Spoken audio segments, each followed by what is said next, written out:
Bienvenidos amigos a otra edición de EWTN Noticias. Soy Eddie Rodríguez Morel. Yo soy Isabel Díaz Monsalve, nuevamente con la información de la Iglesia y el mundo para sus hogares. Y estos son los titulares. Obispos del Perú llaman a la recuperación ética y moral tras crisis política. Conoceremos las celebraciones que presidirá el Papa Francisco en estos días de Semana Santa.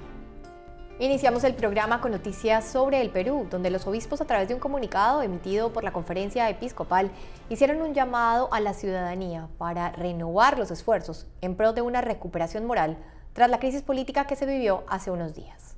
La Conferencia Episcopal Peruana emitió un comunicado en el que señala que para superar la crisis política que provocó la renuncia del presidente Pedro Pablo Kuczynski, no solo es necesario un cambio de mando, sino también la recuperación ética y moral del país, dados los altos niveles de corrupción que involucran a los políticos y que roban la esperanza, en especial, de pobres y jóvenes.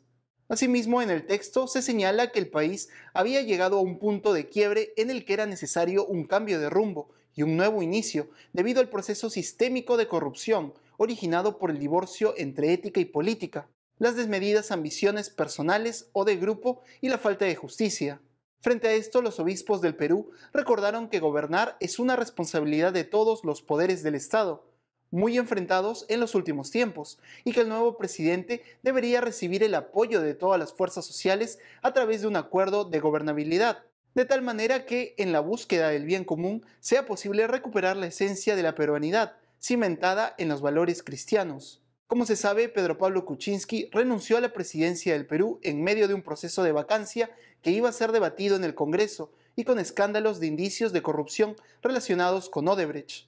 Finalmente, el primer vicepresidente Martín Vizcarra asumió el cargo, luego de llegar de Canadá, donde se desempeñaba como embajador. Esperamos que se recupere el panorama político del Perú y que los gobernantes puedan garantizar los valores fundamentales de la familia y la vida para toda la nación. Es un buen momento para recordar el lema de la visita del Papa Francisco a ese país: unidos por la esperanza de un Perú mejor, del bien común por encima de intereses mezquinos y partidarios. Por otro lado, el Papa Francisco mostró su cercanía y solidaridad con las víctimas del atentado en Ecuador que ocasionó la muerte de 3 militares.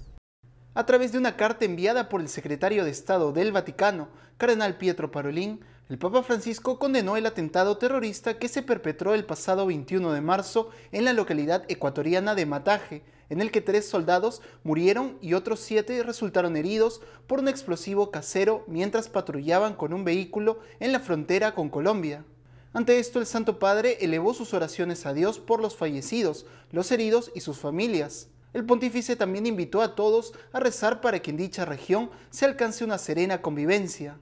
El atentado atribuido a narcotraficantes se produce en el contexto de enfrentamientos entre el gobierno de Ecuador y el narcoterrorismo. Este atentado se trata del 4º ataque terrorista cometido en los últimos 2 meses en la zona. Por ello, el presidente de Ecuador, Lenín Moreno, anunció el envío de 12.000 tropas para aumentar la seguridad en el área. Hemos afectado la estructura criminal en más de $600 millones con la incautación de precursores químicos, droga, armas e insumos y sobre todo con la captura de 14 miembros vinculados a estas organizaciones delictivas. Acciones como estas continuarán y se profundizarán. Vamos a buscarlos, vamos a capturarlos y se van a arrepentir de sus acciones criminales. Nuestra política de Estado es garantizar la soberanía y la paz ciudadana. Moreno también aseguró haber hablado con el presidente colombiano Juan Manuel Santos sobre la implementación del acuerdo del Consejo Binacional, firmado entre los 2 países a principios de este año para fortalecer la cooperación en ámbitos de seguridad y defensa. He dispuesto a la Cancillería que active de inmediato los mecanismos correspondientes, convocando a la Comisión Binacional de Fronteras y a los ministros del área de Seguridad y Relaciones Exteriores de Colombia y de Ecuador. De igual forma, con el presidente de Colombia, Juan Manuel Santos, implementaremos inmediatamente las acciones acordadas en el Gabinete Binacional realizado en Pereira en el mes de febrero pasado. Juntos, como países hermanos, debemos combatir a la delincuencia organizada. El narcotráfico ha convertido a Ecuador en una zona de tránsito para la cocaína producida en Colombia, la cual parte en pequeñas embarcaciones desde la costa pacífica de América del Sur hasta América Central y los Estados Unidos. Ahora nos enlazamos con nuestro compañero Alan Holdren, quien se encuentra en Roma con más noticias del Santo Padre. Adelante, Alan. Hola Isabel, hola Eddie. Les comento que el Santo Padre ha presidido la celebración del Domingo de Ramos desde aquí, la Plaza de San Pedro, acompañado por miles de fieles. Durante la homilía, el Santo Padre recordó que Cristo murió gritando su amor por cada uno de nosotros, por jóvenes y mayores, santos y pecadores. De igual forma, destacó que en su cruz hemos sido salvados para que nadie apague la alegría del Evangelio, para que nadie en la situación que se encuentre quede lejos de la mirada misericordiosa del Padre. Por ello, resaltó que mirar la cruz es dejarse interpelar en nuestras prioridades, opciones y acciones, y es dejar cuestionar nuestra sensibilidad ante Él, que está pasando o viviendo un momento de dificultad. Al finalizar, el Santo Padre se dirigió a los jóvenes y les señaló que en ellos está la decisión de gritar, de decidirse por el Hosana y de no quedarse callados. Por otro lado, y aprovechando que cada Domingo de Ramos la Iglesia celebra la Jornada Mundial de la Juventud a nivel diocesano, un grupo de jóvenes entregó al Santo Padre el documento final de la reunión presinodal que se ha celebrado en Roma en preparación al sínodo del mes de octubre. En este contexto, el Papa aprovechó de la ocasión para tomarse un selfie con los muchachos ahí presentes.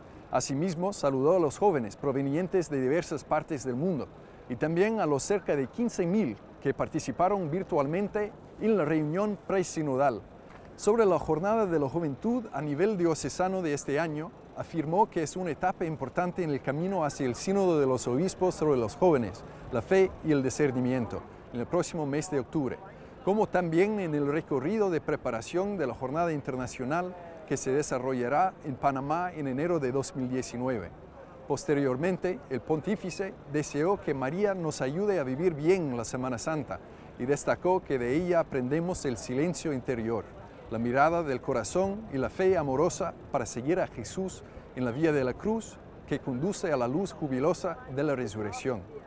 Isabel, Lady, esta es toda la información que les traigo hasta el momento. Antes de despedirme, quisiera desearles a ustedes y a todo el público que nos ve un buen Triduo Pascual. Nosotros desde aquí, desde el Vaticano, seguiremos rezando para todos ustedes y para sus familias. Hasta la próxima. Gracias, Alan, y cuenten también con nuestras oraciones. En otras noticias, recientemente el Papa Francisco recibió en la Santa Sede a las más altas autoridades de San Marino, un microestado ubicado como enclave dentro del territorio italiano. El Santo Padre recibió en audiencia a los capitanes regentes de la República de San Marino, Matteo Fiorini y Enrico Caratoni. El pequeño país, cuyo nombre es un homenaje a San Marino Diácono, se llama oficialmente Serenísima República de San Marino y es el estado soberano más antiguo del mundo. Los capitanes regentes, miembros de dos partidos políticos distintos, forman el Poder Ejecutivo y realizan sus tareas por un breve periodo de 6 meses.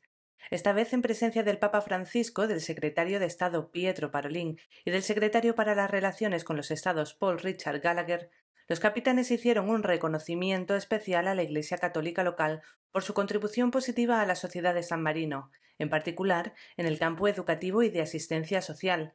Por su parte, las autoridades vaticanas destacaron las relaciones constructivas que unen a la Santa Sede y a San Marino, subrayando el compromiso común de fortalecer la cooperación bilateral. Asimismo, se examinaron algunos temas de interés mutuo como el fenómeno migratorio, las perspectivas para el futuro del proyecto europeo y la situación internacional.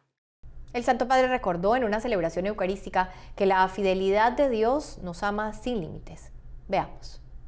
En una misa en Casa Santa Marta, el Papa Francisco recordó que Dios es incapaz de renegar de su pueblo. En ese sentido, el Papa destacó que el amor de Dios se da a pesar de nuestras faltas, limitaciones o pecados.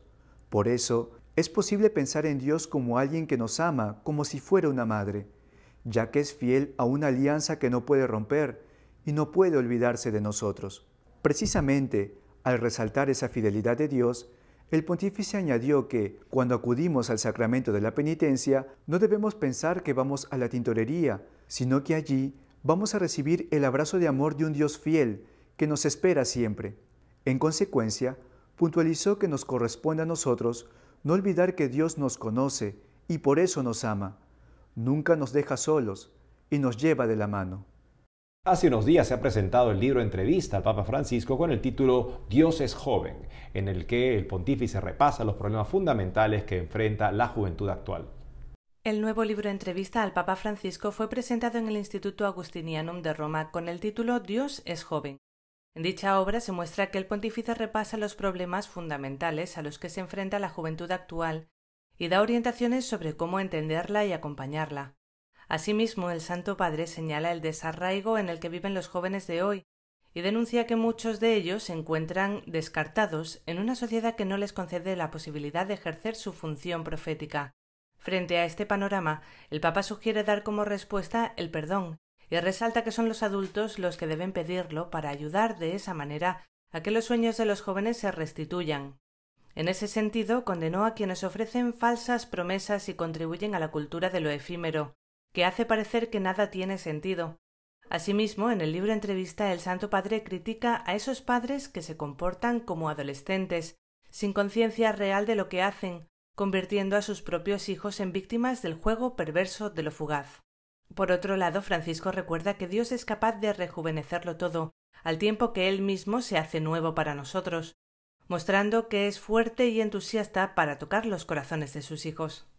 La Sala de Prensa del Vaticano dio a conocer las celebraciones litúrgicas que presidirá el pontífice durante estos días del Triduo Pascual. El 29 de marzo, Jueves Santo, el Papa Francisco presidirá la misa crismal en la Basílica de San Pedro a las 9:30 de la mañana, hora de Roma, acompañado de cardenales, patriarcas, arzobispos, obispos y sacerdotes. Ese mismo día, a las 4 de la tarde, celebrará la misa de la Cena del Señor en la cárcel Regina Pacis y lavará los pies a 12 reclusos. Más adelante se encontrará con algunos presos delicados de salud. El 30 de marzo, Viernes Santo, el Papa presidirá la celebración de la Pasión del Señor en la Basílica de San Pedro a las 5 de la tarde y a las 9:15 de la noche encabezará el Vía Crucis en el Coliseo Romano. El Sábado Santo, la Vigilia Pascual se realizará a las 8:30 p.m. y al día siguiente, Domingo de Resurrección, el pontífice celebrará la misa en la Basílica de San Pedro para luego, desde el balcón central, impartir la bendición Urbi et Orbi. Saben que todas estas celebraciones de la Semana Santa las estaremos transmitiendo a través de nuestro canal, así que fíjense muy bien los horarios y anótenlos para que puedan seguir todas las reflexiones del Papa Francisco. Amigos, tenemos que hacer una pausa, pero al volver, Cardenal Urosa exige al gobierno de Venezuela respetar los actos religiosos de Semana Santa. Cerca de 124 millones de personas enfrentaron inseguridad alimentaria en 2017, 11 millones más que el año anterior. Reconocida conferencista provida Patricia Sandoval lanza su libro. Ya regresamos con más información en EWTN Noticias.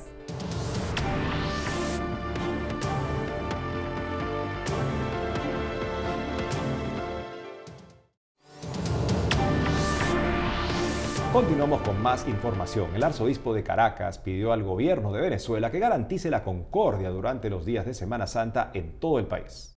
El arzobispo de Caracas, cardenal Jorge Urosa Sabino, exigió al gobierno de Venezuela y a sus grupos afines respetar los actos religiosos de Semana Santa y no provocar violencia dentro ni fuera de los templos, tal como sucedió el año pasado, cuando grupos afectos al oficialismo realizaron actos de violencia fuera de las iglesias e incluso dentro de ellas.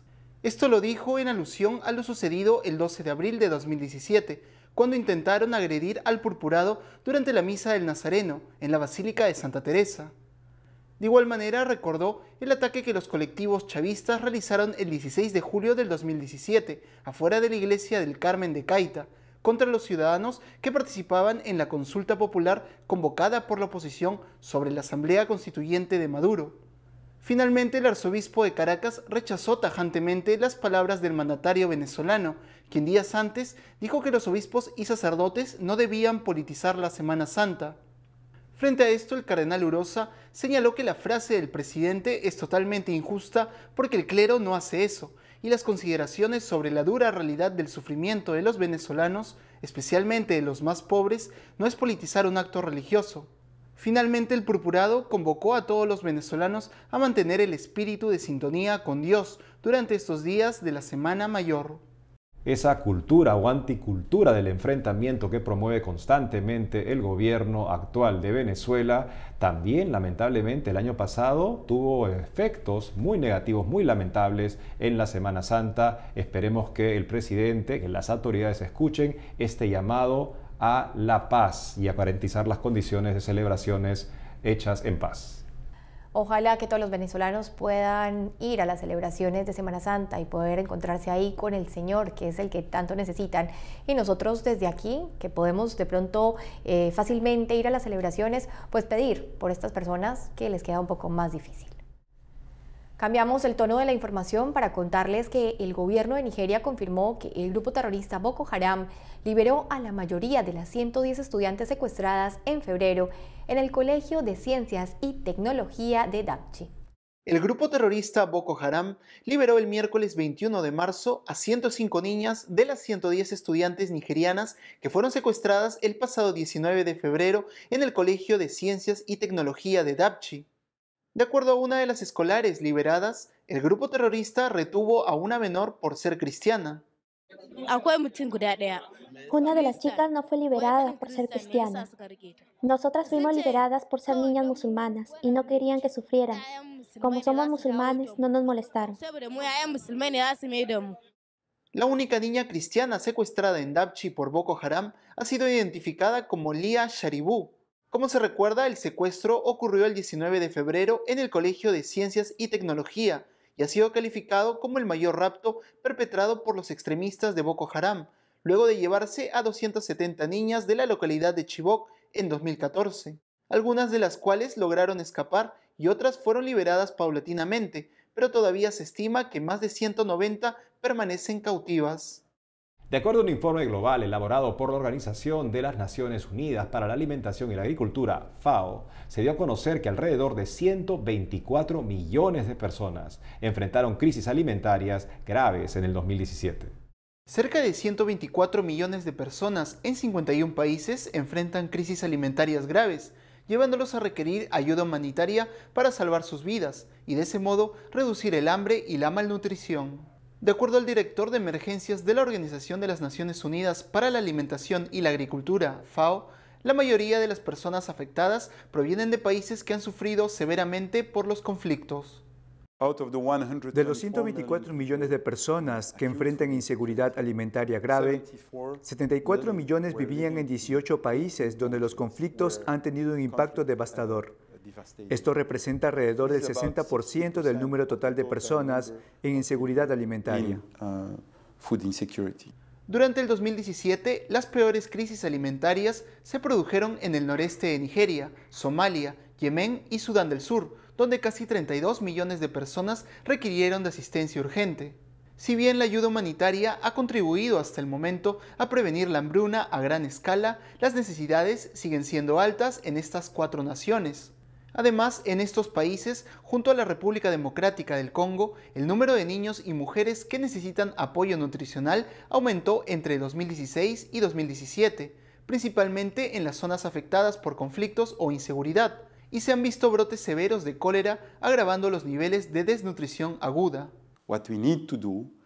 Lo que tenemos que hacer, incluso en medio de situaciones de conflicto, es trabajar con los actores de desarrollo, para asegurarnos que las inversiones requeridas se realicen para desarrollar la capacidad de resiliencia y recuperación de las personas.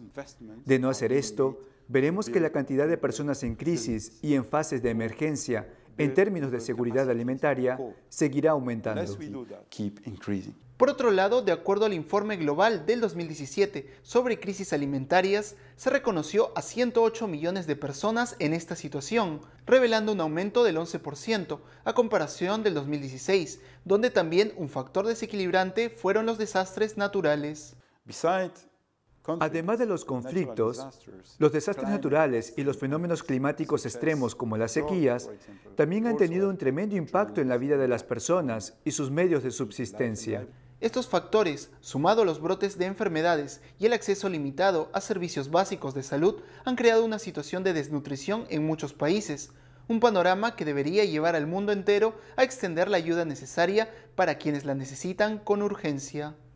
La siguiente noticia nos lleva a España, donde se ha producido una preocupante disminución en el número de personas que dan de sus impuestos para mantener las obras de la Iglesia Católica. De acuerdo a la información obtenida a través de la declaración de renta del año 2017 en España, han sido alrededor de 200.000 personas las que dejaron de aportar con sus impuestos al sostenimiento de las obras sociales a cargo de la Iglesia Católica. Como se sabe, los ciudadanos españoles pueden decidir a la hora de hacer sus declaraciones de renta si desean que parte de sus impuestos, el 0,7% de estos, sean destinados a sustentar las obras de la Iglesia.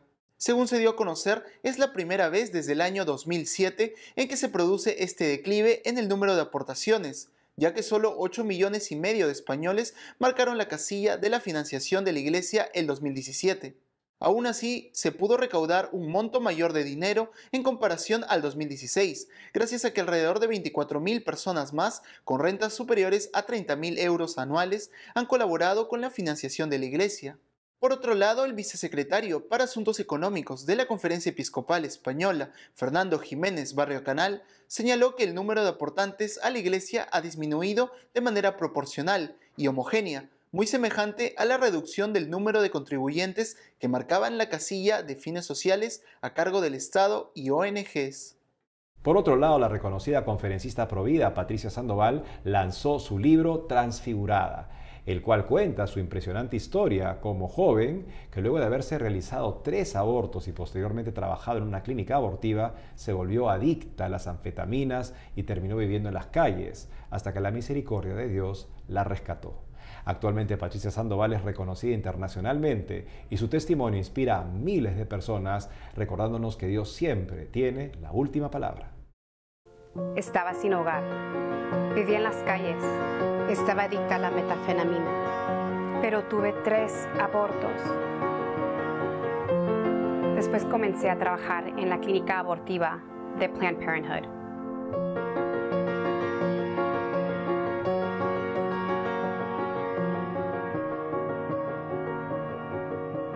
¿Alguna vez te has sentido tan culpable por dentro? ¿Has tenido noviazgos que no eran buenos para ti? ¿Nunca has pensado de qué se trata la vida? Yo sí me hacía todas estas preguntas hasta que un día Dios me enseñó quién era yo. Soy la hija de un rey. Soy perdonada.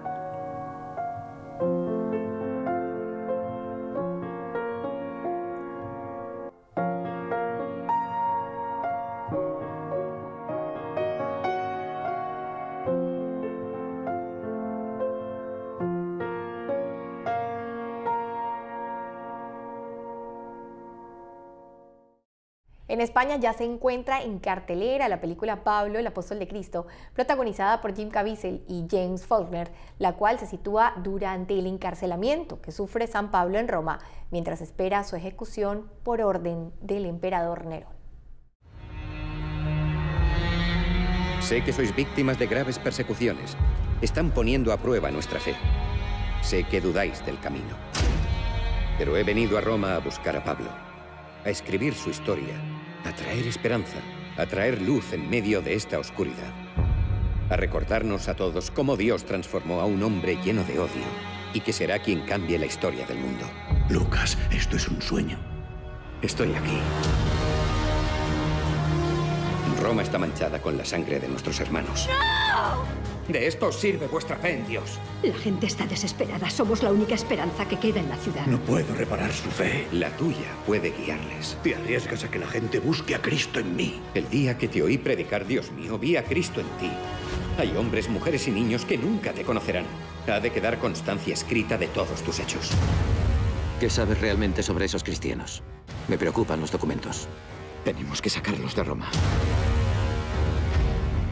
¿Cree que estamos planeando una fuga?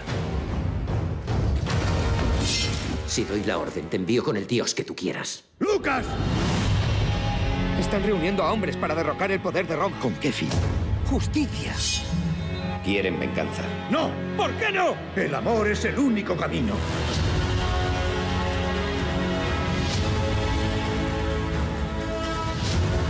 Llegado el momento, reunirás las fuerzas necesarias para hacer lo correcto. Tu gente morirá hoy. Este mundo no sabe nada del amor.